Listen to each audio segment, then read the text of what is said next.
Vachiti Mnangagwa 2030 anenge aripo, vachitiwo kusaidhi padhuze nepadhuze kusaidhi rakagara masoja, vachiti siyanai naye Chiwenga munhomuve. Dzakuda kuzotungana manje dzemudanga. Ndotoshaya kuti Waija Preza asingabudisi ndiye wakambotibudisira kutonga kwaro. Hino haachatibudisiri kubuda kwaro. Gamba mupachigaro. Hatisviki machi aperi dzemudanga dzinenge dzati pakaoma yaitika kuHeroes yeka yanga riri drama chairo. Unoziva ndopaunoona kuti Gafa rine dzimwe nziyo dzinogara dzakadaro.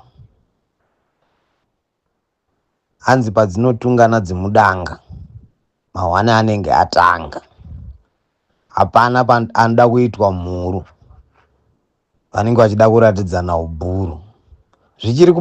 Zvichiri kumateresi kuHeroes yeka, vamwe vachiti Mnangagwa 2030 anenge aripo, vachitiwo kusaidhi padhuze nepadhuze kusaidhi rakagara masoja, vachiti siyanai naye Chiwenga munhomuve. Dzakuda kuzotungana manje dzemudanga. Hatisati zvadzo dzanyatsa kubudirana pachena, but unonyepa. Hatisviki machi dzinenge dzatungana dzemudanga. Umwe unoupeta muswe chete.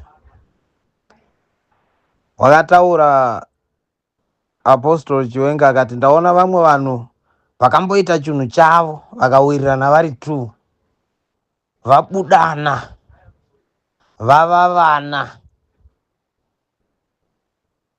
vataridzana kuti ini ndiri bhuru iyi mhuru, because pachashata apa ndo pachashata.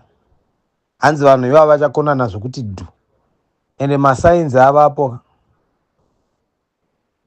Kusaidhi rakagara masoja ndokwainzi siyanai naye Chiwenga munomuvengere. Izvi zvakapfeka mapingi, zvana pingi pingi zvava zvine matisheti epingi, ndozvai 2030 Mnangagwa 20. Zvichiri kumateresi.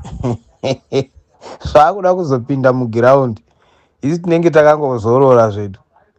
Ndotoshaya kuti Waija Preza asingabudisi ndiye wakambotibudisira kutonga kwaro. Hino haachatibudisiri kubuda kwaro. Gamba mupachigaro. Dzinotungana chete dzemudanga. Hatisviki machi aperi dzemudanga dzinenge dzatumburana.